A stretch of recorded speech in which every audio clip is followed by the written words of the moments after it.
ಎಲ್ಲರಿಗೂ ನಮಸ್ಕಾರ. K V ಅಯ್ಯರವರ Shantala ಕೃತಿಯನ್ನು ಮತ್ತೆ ಮುಂದುವರಿಸೋಣ. ಕೋರ ವಿಷ್ಣು ತಾನು ಕನಸಿನಲ್ಲಿ ಕಂಡಂತಹ ನಂದಿಗಳು ಕಲ್ಲಿನ ಮಂಟಪದಲ್ಲಿ ಬಂದು ಕೂತಿದ್ದು ಇದೆಲ್ಲವನ್ನು ಅಕ್ಕನ ಹತ್ರ ಹೇಳ್ತಾನೆ.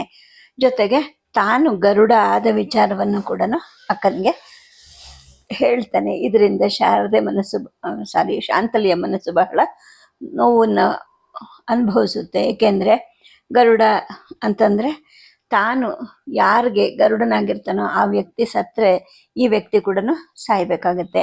ಇದರಿಂದ ಶಾಂತಲಿಗೆ ಬಹಳ ಆತಂಕ ಉಂಟಾಗುತ್ತೆ. ಏಕೆಂದರೆ ವಿಷ್ಣುವರ್ಧನರ ನಂತರ ಯುವರಾಜನನ್ನಾಗಿ ಕೋರ ವಿಷ್ಣುವನ್ನು ಮಾಡಬೇಕು, ಅವನನ್ನೇ ದತ್ತು ತಂದ್ಕೋಬೇಕು. ಏಕೆಂದರೆ ಇವರಿಗೆ ಗಂಡು ಸಂತತಿ ಇರೋದಿಲ್ಲ ಅಂತ ಹೇಳಿಬಿಟ್ಟು ಪ್ರಭುಗಳು ಮತ್ತು ಶಾಂತಲೆ ನಿರ್ಧಾರ ಮಾಡ್ಕೊಂಡಿರ್ತಾರೆ. ಆದರೆ ಈಗ ನೋಡಿದ್ರೆ ಇವನೇ ಗರುಡ ಒಂದು ಪದ್ಧತಿಗೆ ಹೋಗಿರ್ತಾನೆ. ಇದರಿಂದ ಶಾಂತಲಿಗೆ ಬಹಳ ಆತಂಕ ಆಗುತ್ತೆ. ಏನೋ ಒಂದು ಮನಸ್ಸಿನಲ್ಲಿ ಯೋಚನೆ ಮಾಡ್ತಾಳೆ. ಲಕ್ಷ್ಮಿಗೆ ಕರೆ ಕಳಿಸ್ತಾಳೆ. ಆಕೆನು ಬರ್ತಾಳೆ. ಬಂದರೆ ಅವಳಿಗೆ ಅಕ್ಕನ ಚಿಂತೆ ಯಾವುದೋ ಒಂದು ಇದೆ ಅನ್ನೋದು ಗೊತ್ತಾಗುತ್ತೆ ವಿನ ಏನು ಚಿಂತೆ ಅಂತ ಗೊತ್ತಾಗೋದಿಲ್ಲ. ಏನಾಯಿತು ಹೇಳು ಅಂದರೆ ಆಕೆ ಹೇಳೋದಿಲ್ಲ. ಏನೋ ಒಂದು ಕಠಿಣ ಸಮಸ್ಯೆ ಇದೆ, ಆ ತಾಯಿ ಶಾರದೆ ನಮಗೆ ದಾರಿ ತೋರಿಸ್ಬೇಕು ಅಂತಲೇ ಹೇಳ್ತಾಳೆ. ಶಾಂತಲಿಗೆ ಆ ರಾತ್ರಿ ಕೂಡ ಹಿಂದಿನ ರಾತ್ರಿ ಹಾಗೆ ಸಂಕಟಕರವಾಗಿ ಇರುತ್ತೆ. ಅವಳ ಮನಸ್ಸು ಪೂರ್ತಿ ಬೆಂದು ಹೋಗಿರುತ್ತೆ. ಲಕ್ಷ್ಮಿ ಜೊತೆಗೂ ರಾತ್ರಿ ಹೆಚ್ಚು ಮಾತಾಡೋದಿಲ್ಲ. ಲಕ್ಷ್ಮಿ ನಿದ್ದೆ ಮಾಡಿದಾಳೆ ಅಂತ ಭಾವಿಸ್ಕೊಂಡು ತನ್ನ ಸಂಕಟಗಳನ್ನು ಪುನಃ ಒಂದೊಂದಾಗಿ ತೋಡ್ಕೊಂಡು ಯೋಚನೆ ಮಾಡಿ ಮಾಡಿ ಯಾವುದು ದಾರಿ ಕಾಣದವಳಾಗಿ ಹಾಗೆ ನಿಂತ್ಕೊಂಡ್ಬಿಡ್ತಾಳೆ. ಕೊನೆಗೆ ಅವಳ ಮನಸ್ಸಿಗೆ ಏನೋ ಒಂದು ನಿರ್ಧಾರ ಬರುತ್ತೆ. ಯಾಕಾಗಬಾರ್ದು ಅನ್ನೋ ಒಂದು ಪ್ರಶ್ನೆ ಕೂಡ ಅವಳ ಮನಸ್ಸಲ್ಲಿ ಉದ್ಭವಿಸುತ್ತೆ. ಬೇರೆ ಇನ್ಯಾವುದು ಮಾರ್ಗ ಇಲ್ಲ, ಅದೇ ಸರಿಯಾದ ಮಾರ್ಗ ಅಂತ ಅವಳ ಮನಸ್ಸು ಮತ್ತೆ ಮತ್ತೆ ನಿರ್ಧಾರ ಮಾಡುತ್ತೆ. ಸರಿ, ದೇವರೇ ತೋರಿಸಿರೋ ಮಾರ್ಗ ಇದನ್ನೇ ಅನುಸರಿಸೋದು ಅಂತ ಕೂಡ ದೃಢ ನಿಶ್ಚಯ ಮಾಡ್ಕೊಳ್ತಾಳೆ. ಆಗ ಅವಳ ಮನಸ್ಸಿಗೆ ಧೈರ್ಯ ಉಂಟಾಗುತ್ತೆ. ಯಾವುದನ್ನು ಅಸಾಧ್ಯ, ಯಾವುದಕ್ಕೆ ಪರಿಹಾರ ಇಲ್ಲ ಅಂದ್ಕೊಂಡಿರ್ತಾಳೋ ಅದಕ್ಕೆ ಯಾವುದೋ ಒಂದು ಪರಿಹಾರವನ್ನು ಅವಳು ಕಂಡುಕೊತಾಳೆ. ಇದನ್ನು ಸಾಧ್ಯ ಮಾಡ್ಕೊಳ್ಳೋಕ್ಕೆ ಇದೊಂದು ಮಾರ್ಗ ಇದೆ ಅಂತಲೂ ಅವಳ ಮನಸ್ಸಿಗೆ ಬರುತ್ತೆ. ಕೂದೀತಿದ್ದ ಮನಸ್ಸಿಗೆ ಈಗ ನೆಮ್ಮದಿ ಬರುತ್ತೆ. ಪಕ್ಕಕ್ಕೆ ತಿರುಗಿ ನೋಡ್ತಾಳೆ. ಲಕ್ಷ್ಮಿ ನಿದ್ದೆ ಮಾಡಿದ್ಯಾ ಅಂತ ಕೇಳ್ತಾಳೆ. ಆದರೆ ಲಕ್ಷ್ಮಿ ನಿದ್ದೆ ಮಾಡಿಬಿಟ್ಟಿರ್ತಾಳೆ. ನಿದ್ದೆ ಮಾಡ್ತಿದ್ದ ತನ್ನ ತಂಗಿಯ ಶಾಂತ ಮುಖಭಾವವನ್ನು ಅವಳು ಬಹಳ ಹೊತ್ತು ನೋಡ್ತಾ ಕೂತ್ಕೊತಾಳೆ. ಅನಂತರ ತನ್ನ ಮನಸ್ಸಿನಲ್ಲೇ ಅಂದ್ಕೊಳ್ತಾಳೆ, ನನ್ನವ್ವ, ಎಂಥ ಕಠಿಣ ಸಮಸ್ಯೆಗಳು ನಿನಗೆ ಯಾವತ್ತೂ ಬಾರದೇ ಇರಲಿ, 100 ವರ್ಷ ಸುಖವಾಗಿ ಯೋಚನೆ ಇಲ್ಲದೆ ಇರಮ್ಮ ಅಂತ ಹರಿಸ್ಬಿಟ್ಟು ಅವಳ ತಲೆಯನ್ನು ನೇವರಿಸಿ ತಾನು ಕೂಡ ನಿಶ್ಚಿಂತೆಯಿಂದ ನಿದ್ದೆ ಮಾಡಲಿಕ್ಕೆ ಶುರು ಮಾಡ್ಕೊತಾಳೆ. ಇನ್ನು ಒಮ್ಮೆ ಲಕ್ಷ್ಮಿಗೆ ಎಚ್ಚರಿಕೆ ಆಗುತ್ತೆ. ಅಕ್ಕ ನಿದ್ದೆ ಮಾಡ್ತಾ ಇದ್ದಾಳೋ ಅಥವಾ ಯೋಚನೆ ಮಾಡ್ತಾ ಇದ್ದಾಳೋ ಅಂತ ನೋಡ್ತಾಳೆ. ಶಾಂತಲೆ ನಿಶ್ಚಿಂತೆಯಿಂದ ನಿದ್ದೆ ಮಾಡ್ತಾ ಇರೋದನ್ನು ನೋಡಿ ಅವಳಿಗೂ ಸಮಾಧಾನ ಆಗುತ್ತೆ. ನಿದ್ರೆ ಮಾಡ್ತಿರೋ ಮಗುಗೆ ಎಚ್ಚರ ಆಗದೆ ಇರೋ ಹಾಗೆ ತಾಯಿ ಮೇಲು ಹೊದಿಕೆಯನ್ನು ಹೊದಿಸೋ ಹಾಗೆ ಇವಳು ಕೂಡ ಅಕ್ಕನಿಗೆ ಹೊದಿಕೆಯನ್ನು ಹೊದಿಸ್ತಾಳೆ. ದೀಪದ ಸುಡರನ್ನು ಸಣ್ಣ ಮಾಡಿ ತಾನು ಮಲಗ್ತಾಳೆ. ಮರುದಿನ ಮಧ್ಯಾಹ್ನದ ಹೊತ್ತಿಗೆ ಶಾಂತಲೆ ಕೂರನ್ನು ಕರೆಸ್ಕೊಳ್ತಾಳೆ. ಹಿಂದಿನ 2 ದಿನಗಳಿಂದ ಅವನ ಮನಸ್ಸಿನಲ್ಲಿ ಏನು ಉಂಟಾಗಿತ್ತೋ ಆ ಭಯ, ಸಂಶಯಗಳ ನಿವಾರಣೆಗಳಿಗೋಸ್ಕರ ಸಂತೋಷ ಉತ್ಸಾಹಗಳಿಂದಲೇ ಮಾತಾಡ್ತಾಳೆ. ಇನ್ನೇನೇನು ಕನಸ್ಕಂಡೆ ಹೇಳು ಅಂತ ತಮಾಷೆ ಮಾಡ್ತಾಳೆ. ಹಣ್ಣು ಹಾಲುಗಳನ್ನು ತರಿಸಿ ಒಟ್ಟಾಗಿ ತಗೋತಾಳೆ. ಅನಂತರ ಕುವರನ ಜೊತೆಗೆ ಹೇಳ್ತಾಳೆ, ನೋಡು, ನಾನು ಶಿವಗಂಗಾ ಯಾತ್ರೆ ಮಾಡಬೇಕು ಅಂತ ಉದ್ದೇಶ ಇಟ್ಕೊಂಡಿದ್ದೀನಿ. ಅದಕ್ಕೋಸ್ಕರ ನೀನು ನಾಳೆನೇ ಎಲ್ಲ ಏರ್ಪಾಟುಗಳನ್ನು ಮಾಡಬೇಕು. ಶಿವಗಂಗೆ ಇಲ್ಲಿಂದ 10 ಗಾವದ ದೂರ ಇದೆ. ಒಂದು ಗಾವದಕ್ಕೂ ಕೂಡ ಒಂದೊಂದು ಜೋಡಿ ಕುದುರೆಗಳನ್ನು ಬದಲಾಯಿಸೋ ಹಾಗೆ 10-11 ಜೊತೆ ಕುದುರೆಗಳನ್ನು ದಾರಿಯಲ್ಲಿ ಅಲ್ಲಲ್ಲಿ ತಕ್ಕ ಸಿಬ್ಬಂದಿಗಳ ಜೊತೆ ನಿಲ್ಲಿಸಿರೋಕ್ಕೆ ಅನುಕೂಲ ಮಾಡಿಕೊಂಡು ಶಿವಗಂಗೆಗೂ ಹೋಗು. ಅಲ್ಲಿ 1-2 ದಿನ ತಂಗಲಿಕ್ಕೆ ಏನು ಬೇಕೋ ಆ ಏರ್ಪಾಟುಗಳನ್ನೆಲ್ಲ ಮಾಡಿಬಿಟ್ಟು ಬಾ. ಪ್ರಭುಗಳು ಊರಿಗೆ ಬಂದ 1-2 ದಿನದಲ್ಲಿ ತಾನು ಇಲ್ಲಿಂದ ಹೊರಡೋದು ಅಂತ ಕೂಡ ಹೇಳ್ತಾಳೆ. ಕುವರನಿಗೆ ಇದೆಲ್ಲ ಕೇಳಿ ಆಶ್ಚರ್ಯ ಆಗುತ್ತೆ. ಯಾಕಕ್ಕ, ನೀನೊಬ್ಬಳೇ ಯಾಕೆ ಹೋಗಬೇಕು? ನಿನ್ನ ಜೊತೆ ಯಾರು ಬರಬಾರ್ದಾ ಅಥವಾ ಬರೋರು ಯಾರು ಇಲ್ವಾ ಅಂತ ಕೇಳ್ತಾನೆ. ಆಗ ಶಾಂತಲೆ ಹೇಳ್ತಾಳೆ, ಅಯ್ಯೋ, ಅವ್ರವ್ರ ಕೆಲಸ ಅವ್ರವ್ರಿಗೆ ಎಷ್ಟೋ ಇರುತ್ತಲ್ವಾ ಅಂತ ಹೇಳಿದಾಗ ಕುವರನ್ಗೆ ಆಶ್ಚರ್ಯ ಆಗುತ್ತೆ. ಇದೇನಕ್ಕ ಹೀಗೆ ಮಾತಾಡ್ತಿದ್ಯಾ? ನಿನ್ನ ಜೊತೆ ಯಾರು ಬರಲ್ಲ ಅಂತ ಹೇಳ್ತಾರೆ. ಚಿಕ್ಕಕ್ಕ ಬರಲ್ವಾ? ನಾನು ಬರ್ತೀನಿ, ಸೋವಲೆ ಕೂಡ ಬರ್ತಾಳೆ ಅಂತ ಹೇಳಿದಾಗ, ಏನು ದೊಡ್ಡ ಯಾತ್ರೆ ಅಂತ ನಿಮ್ಮನ್ನೆಲ್ಲ ಕರ್ಕೊಂಡು ಹೋಗ್ಬೇಕಪ್ಪ, ಇಲ್ಲಿರೋದು ಹತ್ತಿರದಲ್ಲಿರೋ ಶಿವಗಂಗೆ ತಾನೇ ನಾನು ಹೋಗ್ತಾ ಇರೋದು ಅಂತ ಹೇಳ್ತಾಳೆ. ಅಕ್ಕ, ನೀನು ಎಲ್ಲೂ ಒಂಟಿಯಾಗಿ ಹೋದವಳೇ ಅಲ್ಲ, ಜೊತೆಗೆ ಚಿಕ್ಕಕ್ಕನಾದರೂ ನಿನ್ಗೆ ಯಾವಾಗಲೂ ಇರಲೇಬೇಕು. ಈಗ ಮಾತ್ರ ಅವ್ರವ್ರ ಕೆಲಸ ಅವ್ರಿಗೆ ಅಂತ ಇದೆಯಲ್ಲ. ನೋಡು, ನನಗೇನು ಕೆಲಸ ಇಲ್ಲ, ಜೊತೆಗೆ ಚಿಕ್ಕಕ್ಕನಿಗೂ ಸೋಬಲಿಗೂ ಕೂಡ ಅಂತಹ ಏನು ಕೆಲಸ ಇಲ್ಲ. ನಾನಾದರೂ ನಿನ್ನ ಜೊತೆ ಬರ್ತೀನಿ, ಜೊತೆಗೆ ಅಪ್ಪಾಜಿ ನಿನ್ನೊಬ್ಬಳನ್ನೇ ಖಂಡಿತ ಅಲ್ಲಿಗೆ ಕಳಿಸೋದಿಲ್ಲ ಅಂತಲೂ ಹೇಳ್ತಾನೆ. ಆಗ ಶಾಂತಲೆ ಹೇಳ್ತಾಳೆ, ಆಯಿತು, ನಿನ್ನ ಅಪ್ಪಾಜಿ ಊರಿಗೆ ಬರ್ತಾರೆ, ನೀನು ಅವರು ಕೂತು ಮಾತಾಡೋದು 100 ಇರುತ್ತಲ್ವೇ ಅಂತ ಹೇಳಿದಾಗ, ಅಂತಹ ಅವಸರದ ಪ್ರಸಂಗಗಳೇನು ನನಗೆ ಗೊತ್ತಿರೋ ಹಾಗಿಲ್ಲ. ಅಪ್ಪಾಜಿ ಏನಾದರೂ ಹೇಳೋದಿದ್ರೆ 1-2 ದಿನ ತಡವಾದರೂ ಏನು ತೊಂದರೆ ಇಲ್ಲ. ಅಂತಹ ಅವಶ್ಯಕ ಪ್ರಸಂಗಗಳಿದ್ರೆ ನಿನ್ನ ಜೊತೆನೇ ಹೇಳಿ ಕಳಿಸ್ತಿದ್ರು ಅಲ್ವಾ ಅಂತ ಹೇಳ್ತಾನೆ. ಆಗ ಶಾಂತಲೆ ಹೇಳ್ತಾಳೆ, ನಿನ್ನ ಅಪ್ಪಾಜಿ ನನ್ನ ಜೊತೆ ಯಾರಾದರೂ ಕರ್ಕೊಂಡು ಹೋಗಲೇಬೇಕು ಅಂತ ಏನಾದರೂ ಹೇಳಿದ್ರೆ ಆಗ ನಿನ್ನನ್ನು ಕರ್ಕೊಂಡು ಹೋಗ್ತೀನಿ, ಈಗಿನ ಯಾರೂ ಬೇಡ, ಗೊತ್ತಾಯ್ತಾ ಅಂತ ಹೇಳ್ತಾಳೆ. ಅಪ್ಪಾಜಿ ನಾಳೆ ಅಥವಾ ನಾಳೆದು ಊರಿಗೆ ಬರ್ತಾರೆ, ಆಗ ನಾನು ಊರಲ್ಲಿ ಇಲ್ಲದೆ ಇದ್ದರೆ ಅಂತ ಅವನು ಶಂಕೆ ವ್ಯಕ್ತಪಡಿಸ್ತಾನೆ. ಚಿಂತೆ ಇಲ್ಲ, ಈ ಕೆಲಸಕ್ಕೋಸ್ಕರ ನಿನ್ನನ್ನು ಕೊಟ್ಟು ಕಳಿಸಿದ್ದೀನಿ ಅಂತ ನಿನ್ನ ಅಪ್ಪಾಜಿಗೆ ನಾನು ಹೇಳ್ತೀನಿ, ನೀನು ಮಾತ್ರ ನಾಳೆನೇ ಇಲ್ಲಿಂದ ಹೊರಟು ಎಲ್ಲ ಸಿದ್ಧತೆಗಳನ್ನು ಮಾಡಬೇಕು ಅಂತ ಹೇಳ್ತಾಳೆ.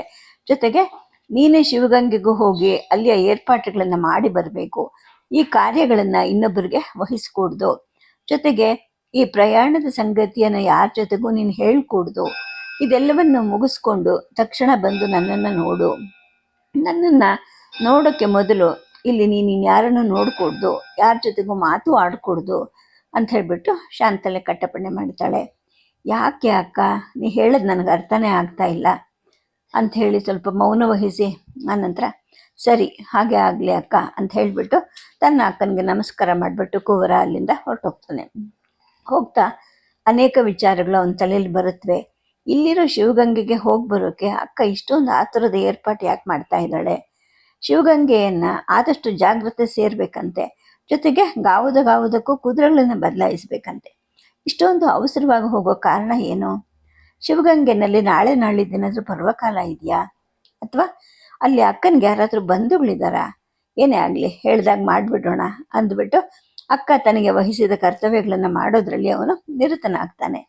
ಕುವರನಿಗೆ ಅಕ್ಕನ ಆಜ್ಞೆ ಅಥವಾ ಅಪ್ಪಾಜಿಯವರ ಆಜ್ಞೆ ಎರಡೂ ಕೂಡ ದೈವಾಜ್ಞೆ ಇದ್ದ ಹಾಗೆ, ಅದನ್ನು ಮೀರೋ ಮನಸ್ಸು ಇರೋದಿಲ್ಲ, ಧೈರ್ಯನೂ ಇರೋದಿಲ್ಲ.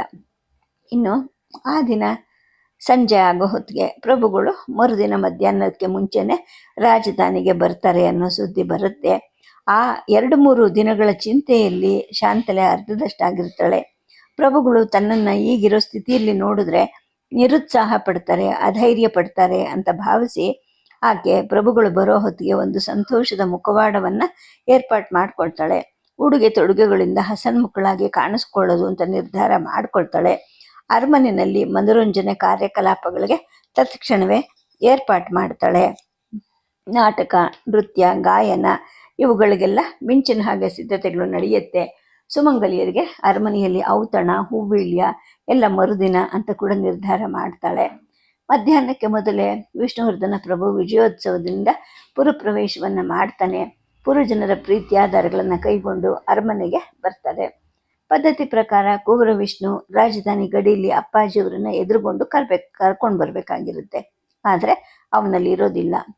ಯಾವ ಕಾರ್ಯದಲ್ಲಿ ಇದನೋ ಏನೋ, ಅದಕ್ಕೆ ಬರಲಿಕ್ಕಾಗಿಲ್ಲ ಅನಿಸುತ್ತೆ ಅಂತೇಳ್ಬಿಟ್ಟು ಪ್ರಭುಗಳು ಅಂದ್ಕೊಂಡು ಸುಮ್ಮನಾಗ್ತಾರೆ.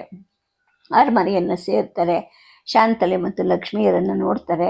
ಶಾಂತಲೆ ಅಲಂಕೃತಳಾಗಿರ್ತಾಳೆ, ಹಸನ್ಮುಖಿಯಾಗೂ ಇರ್ತಾಳೆ. ಆದರೆ ಆಕೆ ಮುಖ ಮತ್ತು ಕಣ್ಣುಗಳು ಬಾಡಿರೋದು ಪ್ರಭುಗಳ ಗಮನಕ್ಕೆ ಬರುತ್ತೆ. ಅರಮನೆಯಲ್ಲಿ ಅವತ್ತು ಮನೋರಂಜನೆಯ ದೃಶ್ಯಗಳು ತುಂಬ ಇರುತ್ತೆ. ಶಾಂತಲೆ ಜೊತೆ 4 ಮಾತಾಡೋಕ್ಕೂ ಕೂಡ ಪ್ರಭುಗಳಿಗೆ ಅವಕಾಶ ಸಿಕ್ಕೋದಿಲ್ಲ. ಆ ಸನ್ನಿವೇಶದಲ್ಲಿ ಕುವರನ ನೆನಪು ಸಹ ಬರೋಕ್ಕೆ ಸಮಯ ಇಲ್ಲದೇ ಇರೋ ಹಾಗೆ, ಪ್ರಭುಗಳು ನಿಧಾನಕ್ಕೆ ಉಸಿರಾಡೋಕ್ಕೂ ಸಮಯ ಇಲ್ಲದೇ ಇರೋ ಹಾಗೆ ಅನೇಕ ಕಾರ್ಯಕಲಾಪಗಳನ್ನು ಈ ಜಾಣೆ ಶಾಂತಲೆ ಏರ್ಪಾಟ್ ಮಾಡಿರ್ತಾಳೆ. ಮಧ್ಯಾಹ್ನ ಎಲ್ಲ ಇವುಗಳಲ್ಲೇ ಕಳೆದು ಹೋಗುತ್ತೆ. ಮುತ್ತೈದೆಯರ ಊಟ, ಉಪಚಾರ, ಹೂವೀಳ್ಯ ಇವೆಲ್ಲವನ್ನು ಸ್ವತಃ ಮಹಾರಾಣಿ ಜೊತೆಗೆ ಲಕ್ಷ್ಮಿ ಇವರಿಬ್ಬರು ವಹಿಸಿ ಮಾಡ್ತಾ ಇದ್ದಿದ್ದರಿಂದ ಊಟ ಆದಮೇಲೆ ಪ್ರಭುಗಳಿಗೆ ದೇವಿಯರನ್ನು ಕಾಣೋಕ್ಕೂ ಕೂಡ ಆಗೋದಿಲ್ಲ. ಅಷ್ಟೊತ್ತಿಗೆ ಮಧ್ಯಾಹ್ನ ಕೂಡ ಮುಗಿತಾ ಬರುತ್ತೆ. ಇನ್ನು ಸಂಜೆ ಪ್ರಾರಂಭ. ಸಂಜೆಗೂ ಮತ್ತೆ ಸಂತೋಷದ ದೃಶ್ಯಗಳು, ನೃತ್ಯ, ಗಾಯನ ಇವು ಬಿಡುವಿಲ್ಲದ ಹಾಗೆ ಒಂದರ ಹಿಂದೆ ಒಂದು ನಡೀತಾ ಹೋಗುತ್ತವೆ. ರಾತ್ರಿನೂ ಆಗುತ್ತೆ. ಪ್ರಭುಗಳು ಊಟ ಮುಗಿಸ್ತಾರೆ, ಚಂದ್ರಶಾಲೆಯಲ್ಲಿ ಕೂತ್ಕೊತಾರೆ. ಆಪ್ತ ಸಚಿವರೆಲ್ಲ ಬಂದಲ್ಲಿ ಸೇರ್ಕೊಳ್ತಾರೆ. ರಾಜ್ಯ ಆಡಳಿತದ ವಿಷಯಗಳನ್ನು ಪರ್ಯಾಲೋಚನೆ ಮಾಡೋದ್ರಲ್ಲಿ ನಿದ್ದೆ ಸಮಯ ಕೂಡ ಸಮೀಪ ಆಗತ್ತೆ. ಪ್ರಭುಗಳು ಎಲ್ಲರನ್ನು ಕಳಿಸ್ಕೊಟ್ಟ ಮೇಲೆ ಶಾಂತಲೆ ಮತ್ತು ಲಕ್ಷ್ಮೀಯರನ್ನು ಬರಮಾಡ್ಕೊಳ್ತಾರೆ. ಪ್ರಭುಗಳೇ ಮಾತಿಗೆ ಮೊದಲಿಡ್ತಾರೆ. ದೇವಿ, ಇಷ್ಟೆಲ್ಲ ಆನಂದ ಉತ್ಸವಕ್ಕೆ ಏನು ಕಾರಣ ಅಂತ ಕೇಳಿದಾಗ ತಕ್ಷಣ ಏನು ಉತ್ತರ ಕೊಡೋದು ಅಂತ ಶಾಂತಲೆಗೆ ತೋಚೋದಿಲ್ಲ. ಆನಂತರ ಹೇಳ್ತಾಳೆ, ಏನಿಲ್ಲ, ನೀವು ಊರಿಗೆ ಬರೋದನ್ನು ಕೇಳಿದ್ವಿ, ಅದಕ್ಕೋಸ್ಕರನೇ ಇಷ್ಟೊಂದು ಸಂತೋಷ ಕೂಟಗಳು ಅಂತ ಹೇಳ್ತಾಳೆ. ಯಾಕೆ, ನಿನ್ನ ಆರೋಗ್ಯ ಚೆನ್ನಾಗಿಲ್ವಾ? ಇಷ್ಟರಲ್ಲಿ ಏನಾಗಿದೆ ನಿನಗೆ ಅಂತ ಪ್ರಭುಗಳು ಕೇಳಿದಾಗ, ಅಯ್ಯೋ ಯಾವುದೋ ಒಂದು ಬಗೆಹರಿಯದ ಯೋಚನೆ ಇತ್ತು, ತಲೆ ಹೊಕ್ಕೊಂತು, ನಿದ್ದೆ ಕೆಡಿಸ್ತು ಅಷ್ಟೇ ಅಂತ ನಗ್ತಾಳೆ. ಬಗೆಹರಿಯದ ಯೋಚನೆಗಳು ನಮ್ಮ ಪಾಲಿಗೆ ಬಿಡು, ನಮ್ಮ ಜೊತೆ ಹೇಳ್ಬೋದಲ್ಲ ನೀನು ನಾನು ಲಕ್ಷ್ಮಿ 3 ಜನವೂ ಸೇರಿ ಅದನ್ನು ಬಗೆಹರಿಸ್ಕೋಬಹುದಲ್ವಾ? ರಾಜ್ಯಕ್ಕೆ ಸಂಬಂಧಪಟ್ಟ ವಿಚಾರಗಳಾದರೆ ಅಮಾತ್ಯರುಗಳಿದ್ದಾರೆ, ಅವ್ರು ಬಗೆಹರಿಸ್ತಾರೆ. ಇನ್ನು ನಿನ್ನ ಯೋಚನೆಗಳು ನಿನ್ನ ಆರೋಗ್ಯದ ಮೇಲೂ ಪರಿಣಾಮ ಬೀಳುತ್ತೆ. ನನ್ನಲ್ಲಿ ಹೇಳಬೇಕು ನೀನು, ನಾನು ಎಲ್ಲದರಲ್ಲೂ ನಿನಗೆ ಸಮಭಾಗಿ ಅಲ್ವೇ ಅಂತ ಪ್ರಭುಗಳು ಹೇಳ್ತಾರೆ. ಬಲ್ಲೆ ದೇವ, ಕೆಲವು ವಿಷಯಗಳಂತೂ ನಮಗೆ ಸಂಬಂಧಪಟ್ಟಿರುತ್ತವೆ. ಹೆಂಗಸಿನ ಮನೋಭಾವದಿಂದಲೇ ಅವುಗಳನ್ನು ತೂಕ ಮಾಡಿ ನೋಡಬೇಕಾಗತ್ತೆ ಅಂತ ಶಾಂತಲೆ ಹೇಳ್ತಾಳೆ. ಆಗ ಪ್ರಭುಗಳು ಹೇಳ್ತಾರೆ, ದಾಂಪತ್ಯ ಧರ್ಮ ಅನ್ನೋದು ನೀನು ಹೇಳಿದ ಮಾತನ್ನು ಒಪ್ಪೋದಿಲ್ಲ. ಎಲ್ಲ ವಿಚಾರಗಳನ್ನು ಸೇರೇ ಯೋಚನೆ ಮಾಡಬೇಕು, ಸೇರೇ ನಿರ್ಧಾರ ಮಾಡಬೇಕು. ದಂಪತಿಗಳಲ್ಲಿ ಯಾರೊಬ್ಬರು ಸ್ವತಂತ್ರ ವಹಿಸಬಾರ್ದು. ಇದು ಸಪ್ತಪದಿಯ ಒಂದು ಪ್ರಮಾಣ. ಇದನ್ನು ಮರೆತು ಬಿಟ್ಟಿದ್ಯಾ? ವಿಷಯ ತಿಳಿಸಬಹುದು ಅಥವಾ ತಿಳಿಸಬಾರ್ದು ಅಂತ ನಿರ್ಧರಿಸಬಹುದಾದ ವಿವೇಚನೆ ನಿನಗಿದೆ. ನಿನ್ನ ಮನಸ್ಸಿಗೆ ನೋವುಂಟು ಮಾಡುವಂತಹ ವಿಷಯ ನನಗೂ ಒಂದಲ್ಲ ಒಂದು ಇದರಲ್ಲಿ ನೋವನ್ನು ಉಂಟು ಮಾಡೇ ಮಾಡುತ್ತೆ. ಸರಿ, ಈಗ ನನ್ನ ಮನಸ್ಸು ನೋಯ್ತಾ ಇದೆ, ಏಕೆಂದರೆ ನೀನು ನನ್ನ ಹತ್ರ ಯಾವುದನ್ನು ಹಂಚ್ಕೊತಾ ಇಲ್ಲ. ಅಂದರೆ ನಿನಗೆ ನಾನು ಸಹೃದಯನಾಗಿ ಕಾಣ್ತಾ ಇಲ್ವಾ ಅಂತ ಬೇಜಾರದಿಂದಲೇ ಕೇಳ್ತಾರೆ. ಆಗ ಶಾಂತಲೆ ಹೇಳ್ತಾಳೆ, ಪ್ರಭು, ನಾನು ನನ್ನ ಮನಃಶಾಂತಿಗೋಸ್ಕರ ನಾನು ಶಿವಗಂಗೆಗೆ ಯಾತ್ರೆ ಹೋಗ್ಬಿಟ್ಟು ಬರ್ತೀನಿ ಅಂತ ಹೇಳ್ತಾಳೆ. ಹೋಗ್ಬಾ, ಖಂಡಿತ ಹೋಗ್ಬಾ. ಗಂಗಾಧರೇಶ್ವರನ ದರ್ಶನವನ್ನು ಅಗತ್ಯವಾಗಿ ಮಾಡ್ಕೊಂಡು ಬಾ. ದೂರ ಏನೂ ಇಲ್ಲ, ಯಾವಾಗ ಬೇಕಾದರೂ ಹೋಗ್ಬಾ ಅಂತ ಪ್ರಭುಗಳು ಅಪ್ಪಣೆ ಕೊಡ್ತಾರೆ. ನಾಳೆನೇ ಹೋಗಬೇಕು ಅಂತ ಮನಸ್ಸಾಗಿದೆ, ಹೋಗಿ ಬರ್ತೀನಿ, ಆಶೀರ್ವಾದ ಮಾಡಿ ಅಂತ ಹೇಳಿಬಿಟ್ಟು ಶಾಂತಲೆ ಪ್ರಭುಗಳ ಕಾಲುಗಳನ್ನು ಮುಟ್ಟಿ ನಮಸ್ಕಾರ ಮಾಡ್ತಾಳೆ. ನಮಸ್ಕಾರ ಮಾಡಿದ ಪತ್ನಿಯನ್ನು ಪ್ರಭುಗಳು ಹಿಡಿದೆತ್ತುತ್ತಾರೆ. ಇದಕ್ಕೆ ಇಷ್ಟೊಂದು ದೈನ್ಯ ಯಾಕೆ ದೇವಿ? ನಾನು ಯಾವಾಗಾದರೂ ನಿನ್ನ ಮನಸ್ಸಿನ ಅಭಿಲಾಷೆಯನ್ನು ಉಪೇಕ್ಷೆ ಮಾಡಿದ್ದೀನ? ಅಥವಾ ಇದುವರೆಗೂ ನೀನಾದ್ರೂ ನಾನು ಒಪ್ಪಲಾಗದ ಆಶೆಯನ್ನು ವ್ಯಕ್ತಪಡಿಸಿದವಳೇ ಅಲ್ಲ. ಶಿವಗಂಗೆಗೆ ಅಗತ್ಯವಾಗಿ ಹೋಗ್ಬಾ, ನಾಳೆನೇ ಹೋಗ್ಬಾ. ಲಕ್ಷ್ಮಿನೂ ಕರ್ಕೊಂಡು ಹೋಗು, ಸೋವಲಿಯನ್ನು ಕರ್ಕೊಂಡು ಹೋಗು, ಯಾರಾದರೂ ಬರ್ತಾರೆ. ಸರಿ, ನಾನು ಬರೋದು ಬೇಡವೇ ಅಂತ ಕೇಳ್ತಾರೆ. ಆಗ ಶಾಂತಲೆ ನಗ್ತಾಳೆ, ನಾನೊಬ್ಬಳೇ ಹೋಗಿ ಬರ್ತೀನಿ. ಲಕ್ಷ್ಮಿ ಇಲ್ಲಿ ನಿಮ್ಮ ಜೊತೆಗಿರಲಿ. ನೀವು ಈಗ ತಾನೇ ಊರಿಂದ ಬಂದಿದ್ದೀರ, ಹಾಗಾಗಿ ನೀವು ಬರೋದು ಬೇಡ. ಆದ್ದರಿಂದ ಲಕ್ಷ್ಮಿ ನಿಮ್ಮ ಜೊತೆಗೆ ಇರ್ತಾಳೆ ಅಂತ ಹೇಳ್ತಾಳೆ. ಒಬ್ಬಳೇ ಹೋಗ್ತಾ ಇದೆಯಾ? ಮೈಗಾವಲ್ಗೆ ಅಥವಾ ಕಡೆಗೆ ದಾರಿಲಿ ಹರಟಕ್ಕಾದರೂ ಒಬ್ಬರು ಬೇಕಲ್ವಾ? ಬಿಡದಿಯವರು, ಏರ್ಪಾಟ್ನವರು ಅಂತ ಕೇಳಿದಾಗ ಆಕೆ ಹೇಳ್ತಾಳೆ, ಬೇಡ, ದೇವತಾ ದರ್ಶನಕ್ಕೆ ಗುರು ಸನ್ನಿಧಿಗೆ ಹೋಗುವಾಗ ಆಡಂಬರದಲ್ಲಿ ಹೋಗಬಾರ್ದು ಅಂತ ನಮ್ಮಮ್ಮ ತುಂಬ ಸಲ ಹೇಳಿದ್ದಾರೆ ಅಂತ ಹೇಳಿದಾಗ ಪ್ರಭುಗಳು ಹೇಳ್ತಾರೆ, ಅದೇನೋ ಸರಿ, ನಿನ್ನ ಮನಸ್ಸು ಒಪ್ಪಿದ ಹಾಗೆ ಮಾಡು. ಮೇನೆ ಪ್ರಯಾಸ ಆಗುತ್ತೆ, ರಥದ ಪ್ರಯಾಣ ಆದರೆ ಆಗಬಹುದು. ಜಾಗೃತಿ ಸೇರಬೇಕು ಅಂದರೆ ದಾರಿಲಿ ಅಲ್ಲಲ್ಲೇ ಕುದುರೆಗಳನ್ನು ಬದಲಾಯಿಸ್ಕೊಂಡು ಹೋಗಬೇಕು. ಅದಕ್ಕೆಲ್ಲ ಏರ್ಪಾಟುಗಳನ್ನು ನಾಳೆ ಮಾಡಿಕೊಂಡು ನಾಳೆದ್ದು ಹೊರಡು ಅಂತ ಹೇಳಿ ನಾನು ಮತ್ತು ಲಕ್ಷ್ಮಿ ವೇಲಾಪುರಿಗೆ ಹೋಗ್ಬಿಟ್ಟು ಬರ್ತೀವಿ. ನೀನು ಜೊತೆಗೆ ಯಾರನ್ನಾದರೂ ಕರ್ಕೊಂಡು ಹೋಗು. ಸರಿ, ಕೊನೆಗೂ ಹೇಳಲಿಲ್ವಲ್ಲ ನೀನು, ಯಾರನ್ನ ಕರ್ಕೊಂಡು ಹೋಗ್ತೀಯ ಅಂತ ಹೇಳು. ನಿನ್ನವ್ವ ಅಥವಾ ನಿನ್ನಯ್ಯ ಅಥವಾ ಯಾರಾದರೂ ಗಂಡಸರು ಅಥವಾ ನಿನ್ನ ತಮ್ಮ ಯಾರು ಬರ್ತಾರೆ ನಿನ್ನ ಜೊತೆಗೆ ಅಂತ ಪ್ರಭುಗಳು ಮತ್ತೆ ಪಟ್ಟು ಬಿಡದೆ ಕೇಳ್ತಾರೆ. ಆಗ ಶಾಂತಲೆ ಹೇಳ್ತಾಳೆ, ತಮ್ಮನನ್ನು ಕರ್ಕೊಂಡು ಹೋಗ್ಲಾ ಅಂದಾಗ ಸರಿ, ಆದರೆ ಅವನು ಎಲ್ಲಿ ನನ್ನ ನೋಡೋಕ್ಕೂ ಕೂಡ ಬಂದಿಲ್ಲ, ಊರಲ್ಲಿ ಇದಾನೋ ಇಲ್ವೋ, ಹಾಗೆ ಸೋವಲೇನು ಸಿಕ್ಲಿಲ್ವಲ್ಲ ಅಂತ ಹೇಳಿದಾಗ ಶಾಂತಲೆ ಹೇಳ್ತಾಳೆ, ಸೋವಲೆ ಸೌಖ್ಯವಾಗಿದ್ದಾಳೆ. ತಮ್ಮ ನನ್ನ ಯಾತ್ರಾ ಪ್ರಯಾಣಕ್ಕೆ ಅಣಿ ಮಾಡೋದಕ್ಕೋಸ್ಕರ ನೆನ್ನೆನೇ ಶಿವಗಂಗೆಗೆ ಹೋದ ಅಂತ ಹೇಳಿದಾಗ, ಓ, ಅದಕ್ಕೋಸ್ಕರನೇ ನಾನು ಅವನನ್ನು ಕಾಣಲಿಲ್ಲ, ಏನೋ ಅಸ್ವಸ್ಥತೆ ಇದೆಯಾ ಅಂತ ಅಂದ್ಕೊಂಡೆ. ಇನ್ನೇನು ಎಲ್ಲ ಏರ್ಪಾಟ್ ಮಾಡಿಕೊಂಡೇ ಇದೆಯಲ್ಲ, ಸರಿ ಹೋಗ್ಬಾ, ನಿನ್ನ ದಾರಿ ಸುಗಮವಾಗಲಿ ಅಂತ ಹೇಳ್ತಾರೆ. ನಿಮ್ಮ ಆಶೀರ್ವಾದ ಹಾಗೆ ಆಗಲಿ ಅಂತ ಶಾಂತಲೆ ಅಲ್ಲಿಂದ ಹೊರಡ್ತಾಳೆ. ಪ್ರಭುಗಳು ಶಯ್ಯಾಗೃಹದ ಕಡೆಗೆ ನಡೀತಾರೆ. ಇನ್ನು ಮರುದಿನ ಆಗುತ್ತೆ. ಪ್ರಾತಃ ಕಾಲನೇ ಪ್ರಭುಗಳು ತಮ್ಮ ವೇಲಾಪುರದ ಪ್ರಯಾಣದ ಸಿದ್ಧತೆಗಳಿಗೆ ಆಜ್ಞೆ ಮಾಡ್ತಾರೆ. ಶಾಂತಲೆ ಶಿವಗಂಗೆಯ ಯಾತ್ರೆಗೆ ಕುವರ ಸಮರ್ಪಕವಾದ ಏರ್ಪಾಡನ್ನು ಮಾಡಿಕೊಡ್ತಾನೆ ಅಂದ್ಬಿಟ್ಟು ಪ್ರಭುಗಳು ಆ ಕಡೆ ಗಮನ ಕೊಡೋದಿಲ್ಲ. ಪ್ರಾತಃ ಕಾಲ ಎಲ್ಲ ಸಚಿವರ ಜೊತೆಗೆ ಇತರ ಅಧಿಕಾರಿಗಳ ಜೊತೆ ಮಾತುಕತೆನಲ್ಲಿ ಕಳೆದು ಹೋಗುತ್ತೆ. ಲಕ್ಷ್ಮಿ ಅಷ್ಟೂ ಹೊತ್ತು ಅಕ್ಕನ ಜೊತೆಯಲ್ಲೇ ಇರ್ತಾಳೆ. ದೇಶಾಡಳಿತದಲ್ಲಿ, ದೇಶ ರಕ್ಷಣೆಯಲ್ಲಿ ಮಹಾರಾಣಿಯ ಪಾತ್ರ ಎಷ್ಟು ಅಗತ್ಯವಾದದ್ದು ಅನ್ನೋದನ್ನ ಅಕ್ಕನನ್ನು ನೋಡಿ ಲಕ್ಷ್ಮಿ ಕಲಿತಾ ಇರ್ತಾಳೆ. ಈ ವಿಷಯದಲ್ಲಿ ಶಾಂತಲೆ ಕೂಡ ಆಗಾಗ ತಂಗಿಗೆ ಎಷ್ಟೋ ಸೂಕ್ಷ್ಮಗಳನ್ನು ಹೇಳ್ಕೊಡ್ತಾ ಇರ್ತಾಳೆ. ಸಾಮಂತರು ಮತ್ತು ಶ್ರೀಮಂತರ ಪತ್ನಿಯರ ಜೊತೆಗೆ ಹೇಗೆ ಸ್ನೇಹ ವಿಶ್ವಾಸದಿಂದ ಇರೋದು, ಸೂಕ್ತ ಸಮಯದಲ್ಲಿ ಉಪಚಾರ ಸನ್ಮಾನಗಳಿಂದ ಅವರನ್ನು ಗೌರವಿಸಿ ನಡ್ಕೊಳ್ಳೋದು ಮುಂತಾದ ಅನೇಕ ವಿಷಯಗಳನ್ನು ಲಕ್ಷ್ಮಿ ಅಕ್ಕನಿಂದ ಕಲಿತಿರ್ತಾಳೆ. ತನಗೆ ಗೊತ್ತಾಗದ ವಿಷಯಗಳನ್ನು ಇದೇನು ಅಕ್ಕ, ಇದು ಹೀಗೇಕೆ ಅಂತೆಲ್ಲ ಕೇಳ್ತಾ ಇರ್ತಾಳೆ. ಶಾಂತಲೆ ಹೇಳ್ತಾ ಇರ್ತಾಳೆ, ಅನೇಕ ವೇಳೆಗಳಲ್ಲಿ ಮುಂದಕ್ಕೆ ಇದು ಹೀಗೆ ಆಗತ್ತೆ, ಹೀಗೆ ನಡೆಯುತ್ತೆ, ನೋಡ್ತಾ ಇರು ಅಂತ ನಿರ್ಧಾರವಾಗಿ ಹೇಳಿದ್ದ ಕೆಲಸಗಳು ಆನಂತರ ಹಾಗೆ ನಡೀತಾ ಇರುತ್ತೆ. ಇದನ್ನೆಲ್ಲ ನೋಡಿ ಲಕ್ಷ್ಮಿ ಬೆರಗಾಗ್ತಿರ್ತಾಳೆ. ಅಕ್ಕ, ಇಷ್ಟೆಲ್ಲ ಯೋಚನೆ ಮಾಡೋಕ್ಕೆ ನಿನಗೆ ಸಮಯ ಎಲ್ಲಿರುತ್ತೆ, ಎಷ್ಟು ದೂರದ ಯೋಚನೆಗಳನ್ನು ಮಾಡಿ ಕಾರ್ಯಗಳನ್ನು ಹೊಂದಿಸ್ಕೊಳ್ತೀಯಲ್ಲ ಅಂತ ಕೂಡ ಅಕ್ಕನ ಬಗ್ಗೆ ಮೆಚ್ಚುಗೆ ವ್ಯಕ್ತಪಡಿಸ್ತಿರ್ತಾಳೆ. ಶಾಂತಲೆ ಮನಸ್ಸು 2 ದಿನಗಳ ಹಿಂದೆ ಇದ್ದಿದ್ದಕ್ಕಿಂತ ಈಗ ಎಷ್ಟೋ ಸಮಾಧಾನವಾಗಿರುತ್ತೆ. ಲಕ್ಷ್ಮಿಯನ್ನು ಕರ್ಕೊಂಡು 2 ದಿನ ವೇಲಾಪುರಕ್ಕೆ ಹೋಗಿ ಬರ್ತೀನಿ ಅಂತ ಪ್ರಭುಗಳು ಅಂದಾಗ ಶಾಂತಲೆಗೆ ಮನಸ್ಸಿನಲ್ಲೇನೆ ಸಮಾಧಾನ ಆಗುತ್ತೆ. ತಾನು ಅಂದುಕೊಂಡ ಕಾರ್ಯಕ್ಕೆ ದೈವನೇ ಸಹಾಯ ಮಾಡ್ತಾ ಇದೆಯಾ ಅಂತ ಅವಳಿಗೆ ಸಂತೋಷ ಆಗತ್ತೆ.